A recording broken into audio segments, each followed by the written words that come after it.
एक घना और रहस्यमय जंगल था जहां मूसलाधार बारिश अनवरत बरस रही थी, जिसके चारों ओर घना कोहरा छाया हुआ था। हैं? ये मैं कहाँ आ गया? यहाँ तो बहुत ही भयानक कोहरा है। तभी रवि की नजर एक टूटे हुए खंडर पर पड़ती है।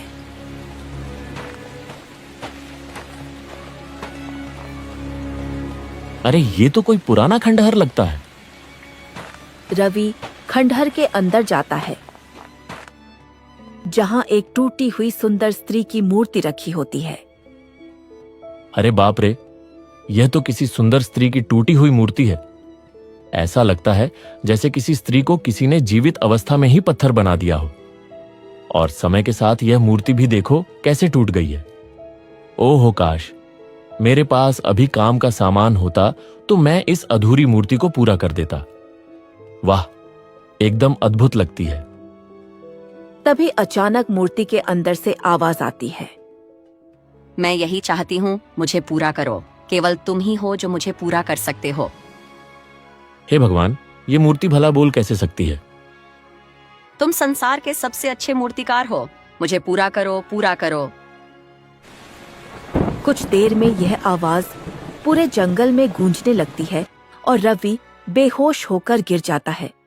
अगले ही पल रवि की आंख खुलती है और वो अपने घर में होता है।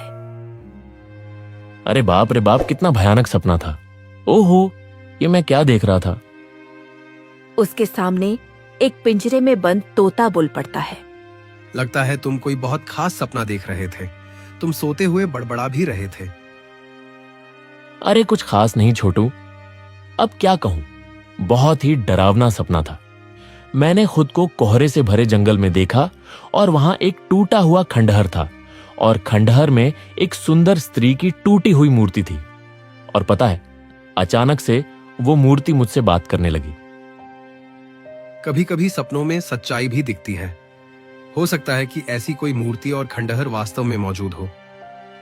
रवि मुस्कुराता है और पिंजरा खोल देता है। तोता उड़कर बाहर आता है।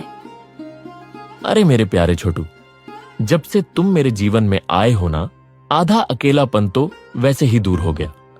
वरना मुझ जैसे गरीब मूर्तिकार को रामपुर में कोई पूछता भी नहीं।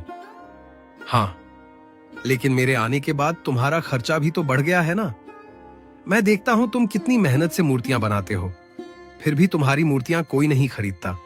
बड़ी मुश्किल से घर चलाने लायक पैसा आता है तुम्हारे पास, और उसमें से भी हिस्सा मुझे देना पड़ता है। अरे मुझे इसकी कोई परवाह नहीं है छोटू। मुझे तो आज भी वो दिन याद है जब मैं गरीबी से तंग आकर जंगल चला गया था। रवि गुस्से में जंगल की ओर जा रहा था। जैसे ही वह जंगल के अंदर बढ़ा, एक भारी आवाज उसके कानों में टकराई। कौन हो तुम और इतने गुस्से में जंगल के भीतर क्यों बढ़ते जा रहे हो? क्या तुम्हें नहीं पता, यहाँ भयानक जीव रहते हैं जो तुम्हें खा जाएंगे।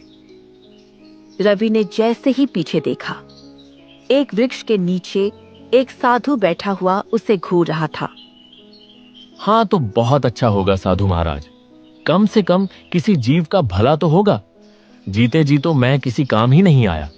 रामपुर गांव वाले मुझे अनाथ कहकर चिढ़ाते हैं, मनहूस कहते हैं कि मेरे आने से ही मेरे माँ बाप चल बसे। मैं किसी काम का नहीं हूं। हाँ, लगता है कि तुम अपने जीवन से बहुत परेशान हो। हाँ महाराज, मैं मूर्तिकार हूं, किसी भी इंसान की हूबहू मूर्ति बना सकता हूं, फिर भी कोई मेरी कला की कदर ही नहीं करता। मेरी बनाई मूर्तियां कोई नहीं खरीदता। समझ नहीं आता भगवान ने मुझे यह कला क्यों दी है। निराश मत हो पुत्र, अगर भगवान ने तुम्हें यह कला दी है तो इसके पीछे कोई ना कोई कारण अवश्य है। बस अभी तुम्हारे समझने का समय नहीं आया। साधु ने इतना कहा ही था कि रवि की नजर एक घायल तोते पर पड़ी। अरे अरे, ये तोता तो घायल है।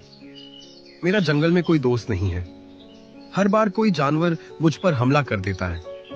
कोई तोता मुझसे दोस्ती नहीं करता। तू अब चिंता क्यों करता है? आज से हम दोनों दोस्त हैं। मैं तुझे अपने घर ले जाऊंगा और तेरा इलाज करूंगा। हाँ चलो, तुम्हारे अकेलेपन का एक साथी तो मिल गया और हो सकता है कि यही साथी आगे चलकर तुम्हारा भाग्य बदल दे।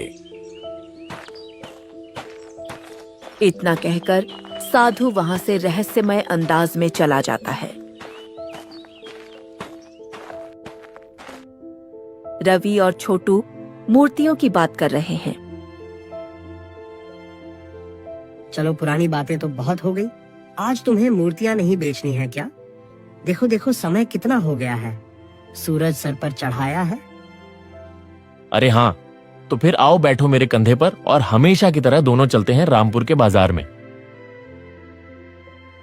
कुछ ही देर में छोटू रवि के कंधे पर बैठ जाता है। रवि मूर्तियां उठाकर बाजार की ओर चल पड़ता है। बाजार पहुंचकर रवि अपनी मूर्तियां बेचने की कोशिश करता है। आओ आओ लोगों, आइए भाइयों, सुंदर सुंदर मूर्तियां ले लो। घोड़े की, राजा की, रानी की, बच्चों के खिलौने के लिए भी ले लो सुंदर सुंदर मूर्तियां ले लो। मगर कोई भी ग्राहक रवि की ओर नहीं आता। रवि सुबह से शाम तक वहीं बैठा रहता है। अब क्या करें छोटू, एक भी मूर्ति बिकी नहीं और मेरे पास तो इतना धन भी नहीं है कि कुछ खरीद कर घर ले जा सकूं। ओहो, बात तो चिंता की है और मुझे भी बहुत तेज भूख लगी है। ठीक उसी वक्त रामपुर गांव का मुखिया आता है। ए रवि, तुझे याद है तू कुछ समय पहले मुझसे उधार लेकर गया था और कहा था कि 2 दिन में लौटा देगा। आज 3 साल हो गए हैं, तूने अभी तक उधार ना चुकाया। बता कब देगा? मुखिया जी देखिए, मैं बहुत जल्दी चुका दूंगा। जब मैंने लिया था तब मुझे लगा था कि मेरी मूर्तियां बिक जाएंगी, लेकिन ऐसा नहीं हुआ। अरे नहीं बिकती तो मैं क्या करूं? मेरी बात कान खोल के सुन ले। रामपुर में शायद ही कोई ऐसा होगा जिससे तूने कर्ज ना लिया हो, और सभी मेरे पास शिकायत लेकर आते हैं। इसीलिए रामपुर के मुखिया होने के नाते मैं तुझे केवल 3 दिन की मोहलत देता हूं।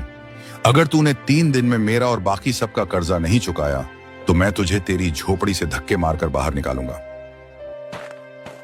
इतना कहकर मुखिया वहां से चला जाता है। रवि उदास मन से अपनी मूर्तियां समेटता है। देखा छोटू, इस मुखिया ने मेरी मजबूरी को नहीं समझा, उल्टा धमकी देकर चला गया।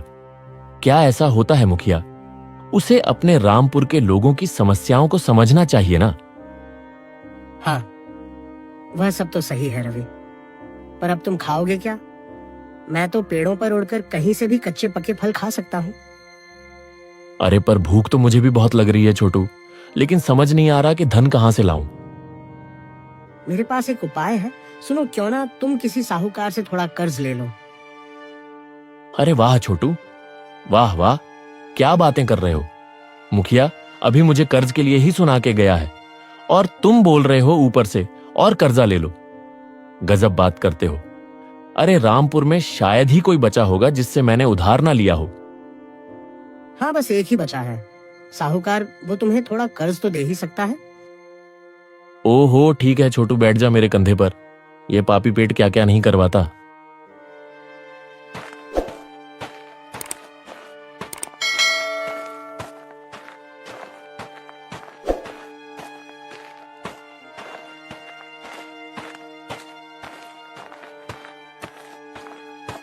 रवि और छोटू साहूकार की हवेली में पहुंचते हैं। अरे मूर्तिकार मेरे घर पर क्यों भैया? सब कुछ ठीक तो है ना? प्रणाम साहूकार जी। आप तो जानते हैं कुछ दिनों से मेरी मूर्तियां नहीं बिक रही हैं और मैं धन के अभाव में हूं। खाने तक के पैसे नहीं हैं साहूकार जी। अरे ये क्यों नहीं कहता कि 3 साल से किसी ने तेरी मूर्तियां नहीं खरीदी? अब सीधे सीधे ये बता, यहां किस काम से आया है? मालिक, मुझे थोड़ा कर्ज चाहिए ताकि कुछ खरीद सकूं। मैं भी भूखा हूं और मेरा छोटू भी। हाँ ठीक है, मैं तुझे कर्ज दे दूंगा, लेकिन 3 दिन में लौट आना होगा। नहीं लौट आया तो तेरी झोपड़ी में घुसकर सारी मूर्तियां उठा ले जाऊंगा। पर मेरी मूर्तियां तो बिकती ही नहीं है, आप उठाकर करोगे क्या? वो तेरे नसीब का खेल है। वैसे तेरे हाथ की मूर्तियां कमाल की होती हैं, एकदम लाजवाब। और मैं तो एक व्यापारी को जानता हूं जो मूर्तियों का व्यापारी है। मैं तेरी मूर्तियां उसी को बेच दूंगा। अरे तो साहूकार जी, आप मुझे उस व्यापारी का पता दे दीजिए ना, मैं खुद ही अपनी मूर्तियां उसे बेच दूंगा। हाँ, बड़ा आया खुद ही बेच आऊंगा। अबे तेरा दिमाग खराब हो गया है क्या? क्या मैं तुझे धंधा करने का ठेका देने वाला लगता हूं? मेरी बात कान खोल के सुन और याद रखना, काम वही करूंगा जिसमें मेरा फायदा हो। साहूकार कुछ सिक्के रवि के हाथ में देता है। ये ले पकड़ और याद रखना 3 दिन है तेरे पास। चल अब देख क्या रहा है, दफा हो जा अपने छोटू के साथ।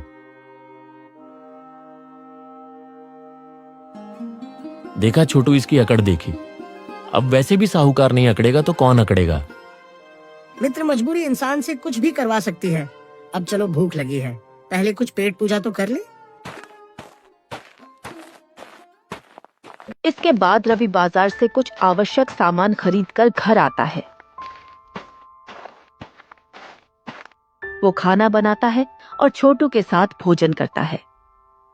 खाना खाने के बाद थका हुआ रवि लेट जाता है और कुछ ही देर में गहरी नींद में चला जाता है। अगले ही पल रवि ने फिर से अपने आप कोहरे से घिरे एक जंगल के खंडहर में खड़ा हुआ पाया। वहां वही टूटी हुई स्त्री की मूर्ति थी। मूर्ति फिर से बोल उठी, मुझे सही कर दो, मैं तुम्हारी मदद कर सकती हूँ, मुझे सही कर दो। रवि को अचानक चक्कर जैसा महसूस हुआ और वह बेहोश हो गया।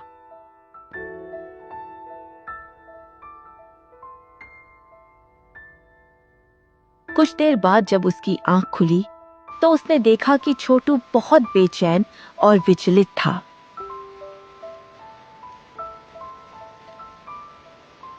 क्या बात है छोटू, तुम इतने परेशान क्यों हो?